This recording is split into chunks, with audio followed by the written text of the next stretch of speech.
Berjumpa lagi dengan Kak Puspa. Kali ini kita akan mempelajari soal tematik kelas 5, tema 6, subtema 3. Pembahasan soal ini akan dibagi menjadi 2 video ya. Bagian 1, pilihlah satu jawaban A, B, C, atau D yang paling tepat. PPKN untuk soal nomor 1 sampai 5. Nomor 1. Berikut ini adalah hak sebagai warga masyarakat, yaitu. Nah, perhatikan ya. Yang menjadi kata kunci di sini adalah hak, kemudian masyarakat. Kita lihat pilihannya. A. Menjaga ketertiban sekitar. B. Melaksanakan kegiatan siskamling. C. Mendapatkan perlindungan keamanan. D. Menjaga kebersihan lingkungan. Yang merupakan hak sebagai warga masyarakat itu adalah C. Mendapatkan perlindungan keamanan. Nomor 2. Terjadinya kecelakaan merupakan salah satu akibat dari kurangnya A. Sopan santun, B. Kejujuran, C. Kedisiplinan, D. Keingintahuan. Ya, jawabannya adalah C. Kedisiplinan. Nomor 3. Salah satu contoh kewajiban sebagai warga masyarakat adalah ini ya, contoh kewajiban sebagai warga masyarakat. A. Membersihkan dan menata kelas. B. Membantu pekerjaan orang tua. C. Menjaga ketertiban kelas. D. Ikut kegiatan siskamling. Ya, jelas jawabannya adalah yang D. Ikut kegiatan siskamling. Nomor 4.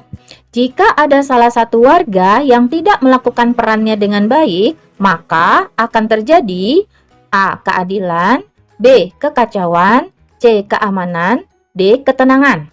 Jawabannya adalah B. Kekacauan. Nomor 5. Perhatikan contoh sikap di bawah ini. Ada 5 ya. Pertama, melaksanakan hak dan kewajiban secara seimbang. 2. Menyampaikan pendapat saat musyawarah. 3. Menjaga kebersihan lingkungan. 4. Mendapatkan perlindungan. 5. Dihormati oleh orang lain. Nah, tanggung jawab sebagai warga masyarakat ditunjukkan pada nomor. Kita lihat dari pilihan 1, 2, 3, 4, 5 yang merupakan bentuk tanggung jawab itu adalah nomor 1, 2, 3, dan 1, 2, dan 3. Namun, dari pilihan 1, 2, 3 ini yang konteksnya ada di masyarakat itu adalah nomor 1 dan nomor 3. Maka jawabannya adalah B, 1 dan 3. Bahasa Indonesia untuk soal nomor 6 sampai dengan 10. Nah, nomor 6 sampai dengan nomor 8 itu berdasarkan teks berikut. Bolu meranti adalah makanan berupa bolu gulung berbahan dasar tepung dan telur yang diisi berbagai macam isian. Untuk bolu gulung ini diperlukan oven untuk memanggang adonan yang telah dibuat sebelumnya. Saat ini ada berbagai isian untuk bolu ini. Ada isian keju, coklat, mocha, stroberi, dan kacang. Nama meranti berasal dari nama jalan di mana bolu ini pertama kali dijual untuk umum. Bolu ini memiliki rasa yang khas, lembut, dan cukup tahan lama meskipun tidak menggunakan bahan pengawet. Seorang ibu bernama Ailing suatu hari menitipkan bolu buatannya di toko milik salah satu kerabatnya yang berlokasi di Jalan Meranti. Ailing yang sedari muda dikenal suka memasak dan membuat kue ini lama-kelamaan kewalahan dengan pesanan bolu yang dibuatnya. Hingga suatu saat ia membuka gerai sendiri di tempat yang lain. Namun, ia tetap menggunakan nama Meranti sebagai nama bolunya untuk menjaga agar pelanggannya ingat akan bolu buatannya. Nomor 6, ide pokok dari paragraf pertama adalah, nah kita ingat lagi ya pengertian dari ide pokok atau pikiran pokok. Ide pokok atau pikiran pokok adalah inti dari setiap paragraf atau teks yang ingin disampaikan penulis kepada pembaca. Ide pokok disebut juga pikiran utama atau gagasan utama. Intinya, jika kita ingin menentukan ide pokok dari sebuah paragraf, kita harus menjawab pertanyaan ini. Tentang apakah teks tersebut? Nah, sekarang kita lihat pilihannya. A. Bolu meranti adalah bolu gulung berbahan dasar telur dan tepung yang diisi berbagai macam isian. B. Meranti adalah nama salah satu jalan. C. Seorang ibu bernama Ailing suatu hari menitipkan bolu buatannya di toko milik salah satu kerabatnya. D. Bolu meranti memiliki rasa yang khas, lembut, dan cukup tahan lama. Nah, kembali ke pertanyaan tadi. Teks itu tentang apa ya? Tentang bolu meranti kah? Ataukah tentang nama jalan? Ataukah nama seorang ibu yang bernama Ailing? Atau apa?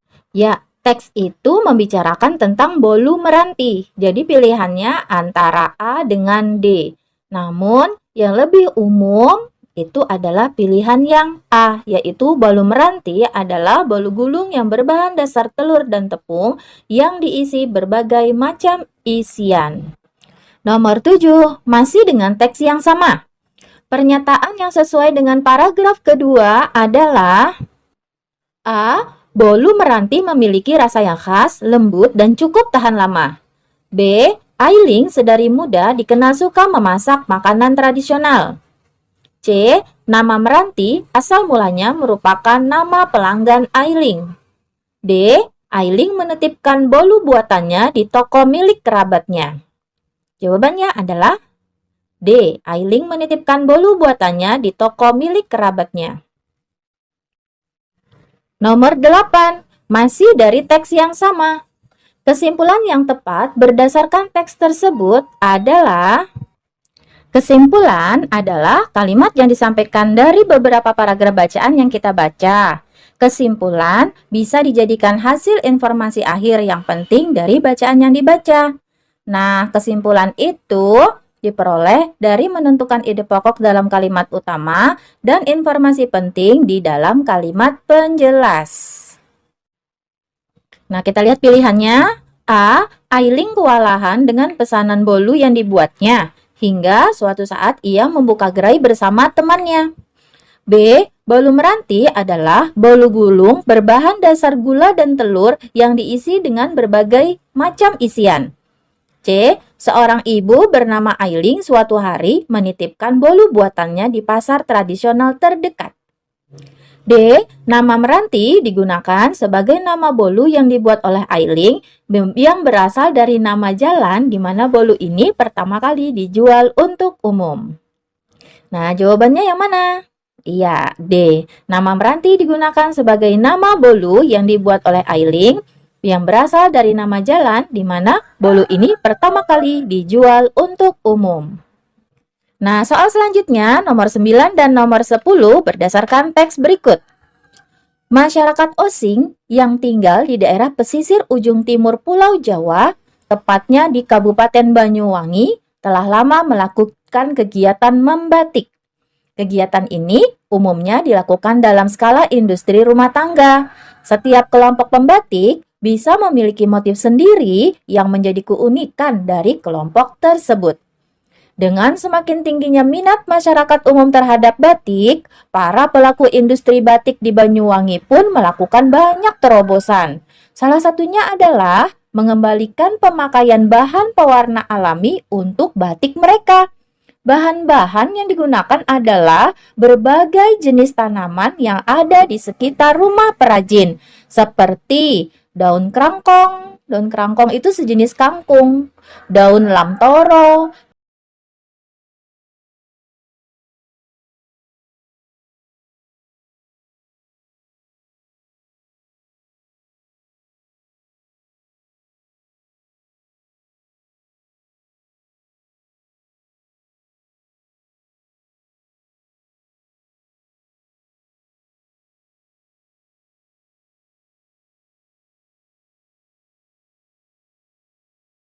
bahan pewarna. C. Memperbaiki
Matematik kelas 5, tema 6, subtema 3 bagian pertama.